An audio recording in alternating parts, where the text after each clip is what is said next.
Arestadong isang drug suspect na isa rin umanong international hacker. Bukod sa drug paraphernalia, nahulihan din siya ng mga tauhan ng NBI o National Bureau of Investigation ng mga pineking credit card at mga gamit sa paggawa nito.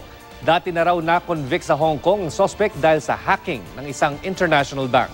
May report si Dano Tingkungko. Sa bisa ng search warrant, tinungo ng mga tauhan ng NBI Anti-Illegal Drugs Division ang condo unit ni Edgar Silvano Jr. alias Boy Tattoo na sangkot daw sa bentahan ng droga. Pero pagpasok ng mga operatiba sa target area sa Las Piñas Miyerkules ng gabi, ang tumambad. Nasa 100 hinihinalang peking credit cards mula sa halos 12 bangko, iba't ibang rewards cards at ilang blankong card.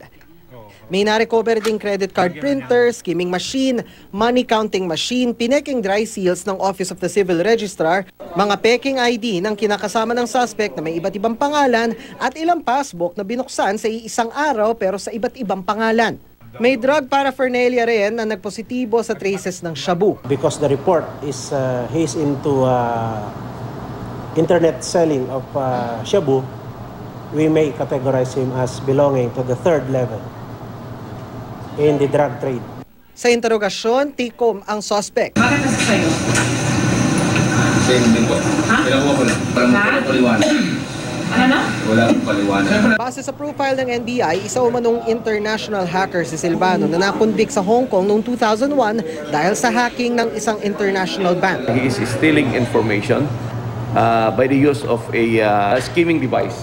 And then he would print the information onto blank cards. Ikinulong sa Las Piñas City Jail ang suspect na kinasuhan ng paglabag sa Dangerous Drugs Act of 2002 at Access Devices Regulation Act. Inaalam pa ng NBI kung mag-isa siyang kumikilos o miyembro ng mas malaking sindikato. Dano Tingkungko, GMA News.